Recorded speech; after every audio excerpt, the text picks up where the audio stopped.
Don't take my card number. Oh, sorry. What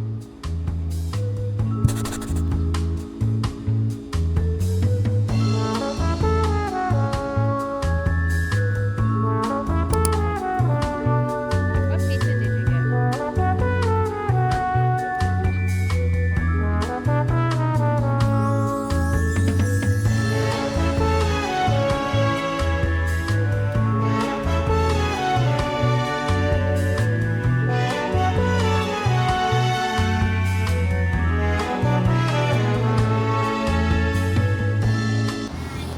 Hello.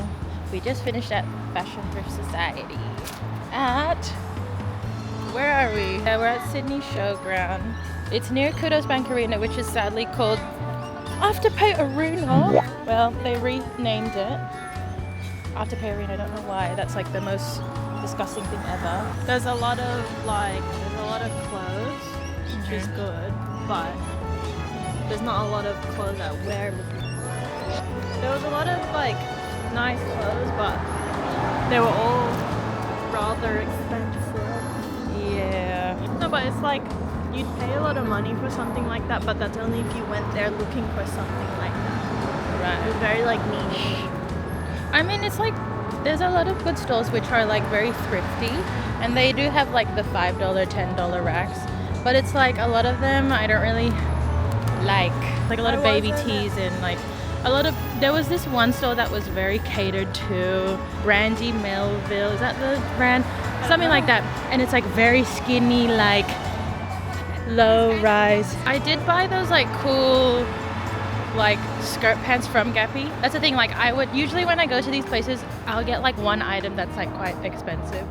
Let's get an expensive piece of clothing so the incentive is that you wear it more, and also you are less inclined to get rid of it, because fast fashion, Yeah. it's the second largest contributor to waste from Australia. We are the second biggest contributor, I think, in the world. Shirt from Goose. Here, Pants from Lucy Yak. Guys, I'm trying to get my hair pin check. I'm trying to embrace my natural curls. Here, take this. Can you see it? Can you see from there?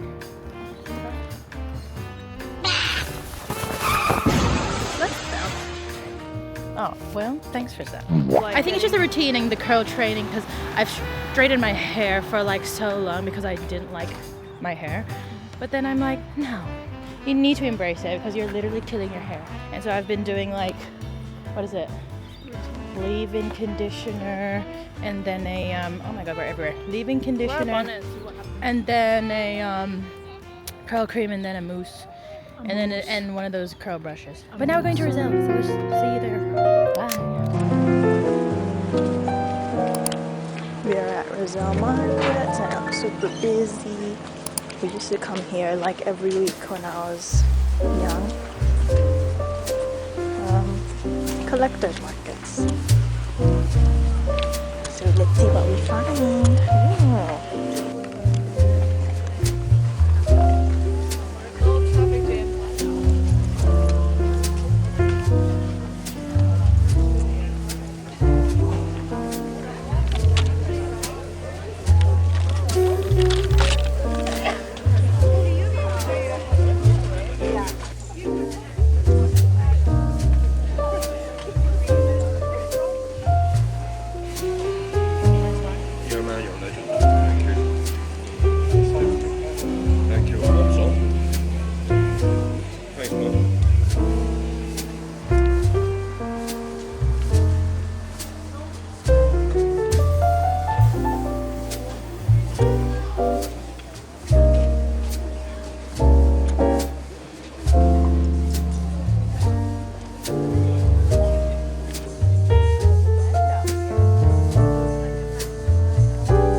Whoa, it's so hard to see. Really? I like that. It's like bayonetta.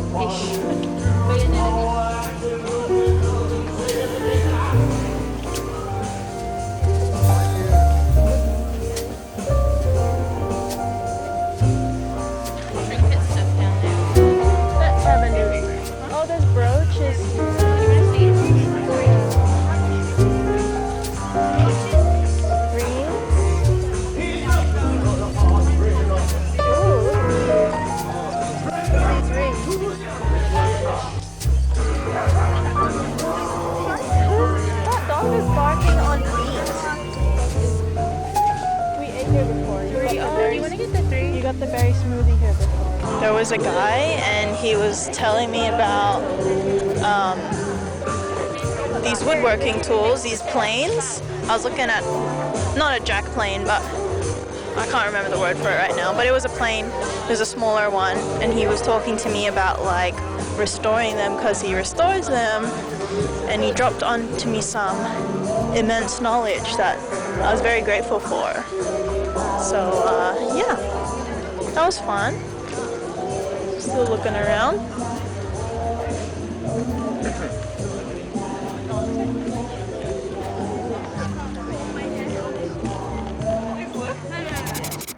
Just watch the Odyssey. That's amazing. Why is his name Penelope? That's her song. Wait, now speak. Wait, 1, 2, 3, go. No, just watch it. Just watch the Odyssey. And you may be wondering, oh, is this the Backrooms soundtrack? No. Wait, how close was that to my nose? It was good. Okay, so basically it was a great film. My tears were jerked. It was jerking my tears the whole time. No, seriously. Yes. Because it's truly epic. You can feel the kind of pain, the struggle they were going through. But at the same time, you could also see that Odysseus's like kind of desperation to get his men back home in one piece. But he also knew why things were happening, like why his men were dying, why all these like, issues were befalling them on their way home. Like it was all because of the war crimes he committed, because of one man's idea to like trick the Trojans. Trick the Trojans.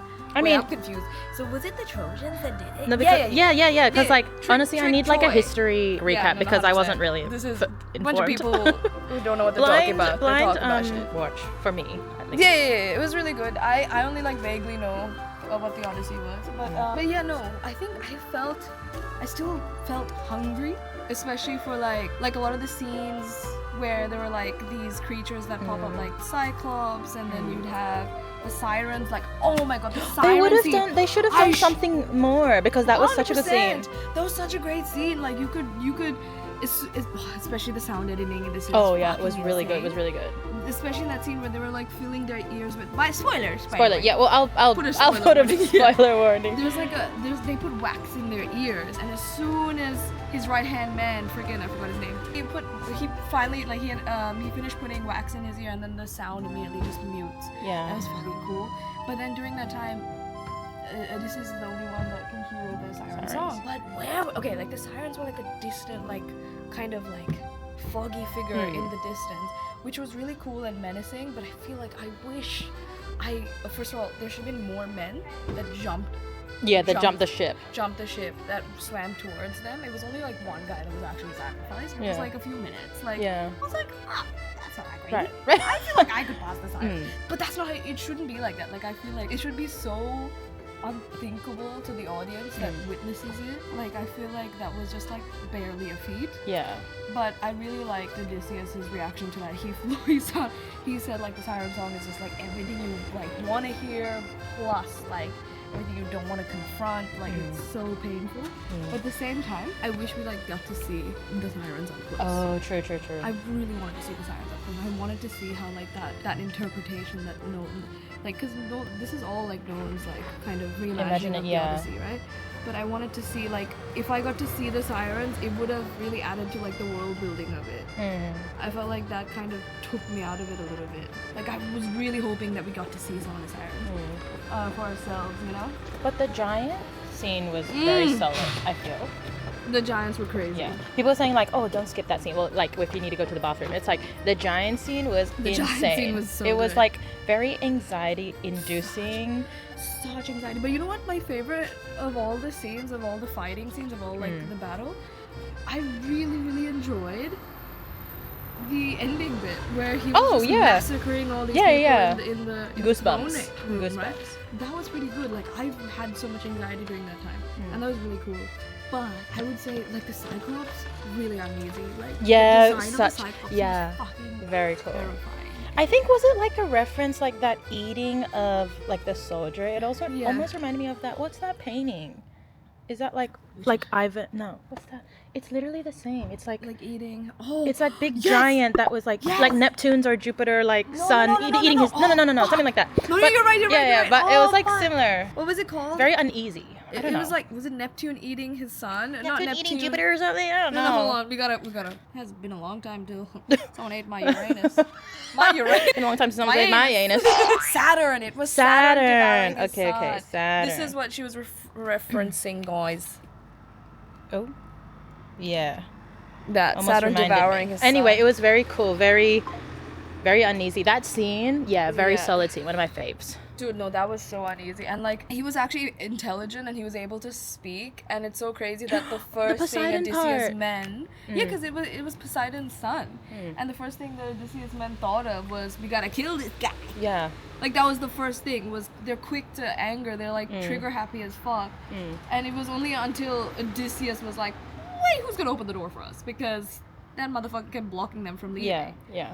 So it's just like, it's interesting how, okay, Odysseus is definitely smart and he's a smart leader, but he's still having to answer to like his men's whims and like his, like the impulse of just his men and himself in general. So it's just that he has to constantly like be aware and like has to pay for those kind of impulses and the consequences of those impulses. And it's so funny because all the women that were there in the movie were obviously in the context of his journey, his like struggle and shit. Yeah. But they weren't committing Atrocities. Like that. My eyes are up here. C2 But little- what else? Who else was there? Who else? Penelope, his Helen. wife. Helen with of 2 minutes Troy. screen Helen time. of Troy did commit Yeah. a wee murder. Yeah. But that was like, you killed our daughter, dude. Like, what the Yeah, like flip? what am I supposed to do? I wanted to see Agamemnon. Yeah. Like, fight. Yeah. He was just horrifying the whole Clip fucking farming. movie. He just kept showing us his braid. Like, what is that meant Honestly, to mean? love, but yeah, like But I'm also like, what's the symbol? yeah. The Symbolism, of that but shit? yeah. So I thought I'd share a few of my July favorites, and I feel like I have to start with this because it's definitely been my favorite purchase of the month, and just like my favorite purchase in general as of right now. I finally bought the Fujifilm X-E5. Yay! This camera has honestly been on my wish list for a really long time. I've been using the Fujifilm X-M5 for the last like year or two, and I genuinely love that camera. It's so compact that I could throw it in any bag and take it everywhere, and because of that I actually ended up taking way more photos than I used to. I wasn't really planning on upgrading anytime soon because the XM5 does everything I need, and I'm not like some sort of like professional photographer. I'm still learning the ropes of like how to operate a camera, and it's been really fun in that sense. So like I'm a pretty big hobbyist. I love taking pictures of my friends, my family, and all that sort of stuff when I'm out. But after using it for quite a while, I started noticing a couple of things that I kept wishing it had. The first one was the viewfinder. I did purchase the XM5 and was like, okay, like technically like I don't really need the viewfinder. I'm happy with the screen. Like, yeah, I don't really need one. I was happy composing everything on the flip screen, but the more I used it, especially outdoors in the bright sunlight, the more I realized I actually missed having a proper viewfinder. It just makes shooting feel a little bit more immersive, and it's easier to see what you're framing without fighting reflections on the screen. Another major thing was the recipe slot. So if you've used Fujifilm cameras, you'll probably know what I'm talking about. I love using the film simulation recipes, and I swap between them all the time depending on like the vibe I'm trying to go for. The XM5 only has a limited number of custom slots, and I constantly found myself deleting one recipe just to add another. It got a little frustrating because I'd finally dial in a look I liked, and then I had to overwrite it for something else. Granted, yeah, maybe I should have done some research before impulse buying the XM5. I didn't technically impulse buy the XM5, like I think it's still a great camera, especially like a starting camera. But the XE5 does give you more custom recipe slots, which sounds like such a small thing maybe, but it's made a huge difference to how I use the camera. I can keep, I think, 7 custom recipes, I'm not entirely sure, without having to constantly re-enter the settings. I still think the XM5 is an amazing little camera, especially if you want something really compact, And I still will use it. I love having it as like a secondary camera, maybe to give to friends if they wanted to take some pictures as well. It's really intuitive. But I feel like the XE5 does fix the few things I found myself wishing for over the last like year or two. I've only had it for a little while, but I'm already taking it everywhere with me. And I think whatever camera it is, as long as it's a camera that makes you want to go out there and shoot and document memories, it's a camera that you want to hold all the time, I think that's the go. To be honest, like I don't think it really matters what camera you have, but yeah, it goes everywhere with me. I've thrown it in my bag. It's compact. It also paired with the new Fuji pancake lens, so it's even more compact. I know it's similar to the X100 but I don't really have an interest in that camera. I think it's quite overhyped and overpriced.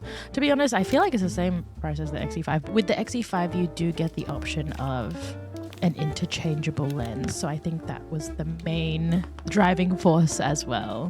Another favorite this month has been this leather journal cover that I picked up from Navira Art on Etsy. Hopefully I'm saying that correctly. I've actually had a standard size and a pocket size traveler's notebook for a while now, and I really do like them, but over time I realized it wasn't quite the setup I wanted anymore. The standard size is a little bigger than what I wanted to carry every day, but at the same time, I knew I didn't want to go down to a passport size either. I've used the passport notebooks before and I just fly through the pages quite quickly, so I wanted something that sat right in the middle, small enough to take everywhere but still with enough writing space that I wasn't constantly starting a new notebook. The other thing was the insert size. Because the standard traveler's notebook uses its own dimensions, I always found it a bit limiting when I was looking for inserts that I wanted. There are definitely options out there, but I much prefer being able to walk into almost any stationery shop and then pick up a notebook that fits the standard or universal size instead of having to search for something made specifically for that system. Lately I've been using the Stalogy 365 journal. It's quite thick and the pages are thin, but it does take fountain pen ink well. I haven't really experienced a lot of like ghosting or bleeding or anything like that, so it's practical for what I use it for. So I ended up ordering the A3 in this like purple color. The leather has already started developing a really nice patina, even though I haven't had it for a super long time. It's just one of those pieces that just gets nicer the more you use it. So inside I have my Stalogy, which is like my main journal. And then I have this like Muji monthly planner, which I use a lot. And then Navira Art, the store, the maker, actually included quite a lot of like goodies in there. There's like different charms she included, and then also these like little field note type things. So I've got one of those freebies as a catch-all scratch-it notes type insert. But this has been pretty much my everyday carry. It goes everywhere with me and I love looking at it, holding it. I'm glad everything is together in one place and it's got inserts that I actually like, and are really easy to get, okay, because the sizing is kind of universal. It feels like I finally found a setup that works for how I actually journal instead of trying to make my journaling fit for a particular notebook system. I know I probably should have done some research, but I'm very impulsive and I just like to buy things. So, your girl doesn't really do a lot of, she does do a lot of research. Okay, she does do a lot of research, but I am quite impulsive. But yeah, this journal has been so cute. I'm actually planning to get it for a birthday gift for a couple friends in the coming months because I think it's so adorable. So if you've been looking for something that's Paper Republic Traveler's Notebook adjacent, I think just check out the Etsy stores, to be honest. There are some really great ones on there for cheap. I know a lot of the Travelers and the Paper Republic can be quite expensive. But you're paying for a premium price, I guess. But this is just as good. This is real vegetable tan leather. So, and I think it was maybe $100. AUD, maybe a little less if you're living somewhere else. Another favorite of mine this month has to be Ryan Beatty's new album, Sweet Fortune. I love Ryan Beatty, bro. I completely forgot that he was a part of Brockhampton, but, besides the point. I miss Brockhampton, okay? But I've had this album pretty much on repeat since it came out, particularly like 2 or 3 of those songs. Oh my god. It's one of those albums that somehow gets better every time you listen to it. The first time through, I just thought, okay, yeah, it sounds really beautiful. But after a few listens, I started paying more attention to the lyrics, and I feel like that's where the album really shines. I mean, that's kind of how I listen to albums anyway. I feel like everybody listens to albums like that. If you've listened to Calico, that album felt like it was sitting with heartbreak, while Sweet Fortune feels like the other side of that. That's just my take. It's still emotional, but it comes from a place of healing and acceptance. Ryan has talked about writing it while in a long distance relationship, I think. I've got to find like the interview link for that. And you can really hear that throughout the record. It's about love, distance, hope, and learning to be okay with uncertainty instead of fighting it. Wow, very applicable. It's also a little different from Calico in a way that it leans further into the folk Americana vibe with all these like really nice acoustic instruments, but it still has that really warm, intimate production that makes it feel like, you know, a Ryan Beatty song. My favorite tracks have got to be Phantom and Annie Anything. I genuinely think Phantom is one of the strongest opening tracks I've heard in a while. It's so cinematic and emotional, and it almost feels like a bridge between Calico and this new chapter. So every time it comes on, I have to stop what I'm doing and actually listen to it. Another favorite that I mentioned before was Annie Anything. Bro, there's something about that song that keeps pulling me back. It's a little more understated, but the songwriting is really incredible. Obvi, it's freaking Ryan Beatty, bro. And it's one of those tracks that just sticks with you after you've finished it. I feel like every listen I notice another lyric or a little production detail that I missed before. Another album I've had on repeat this month is K1's new project, All Pride Aside. Oof. I'm actually kind of annoyed at myself for how late I got into her music, because this album is ridiculous in the best way. It's just really sexy. That's the simplest way to put it. The whole project has this slow, confident, late night energy, you know. The vocals sit right up close and the production is minimal in parts, and it leaves so much space for her voice and delivery to do the work. It feels intentional without trying too hard. Wow, who is she? Album reviewer? But what gets me is how consistent the mood is. Even when the tempo shifts, it still stays in that same sort of headspace. It's really intimate, it's a bit moody, and it's very self-assured. It's one of those albums that you don't really play in the background. You end up paying attention without meaning to. I'm genuinely spewing, dude. I missed her Sydney Opera House show a few months back because I saw tickets, but I wasn't into K1. Like, I didn't really listen to her enough to like pay for a ticket and go. But oh my god, the clips are so cool. It was so vibey. Everyone was dancing. It was loud. It was hot. It was cool. Okay, but I'm sitting here as a full fan now, thinking I should have been there. But lesson learned, I'm not missing her on the next tour. But yeah, this album has basically been on repeat since I found it, and I don't see that changing anytime soon as well.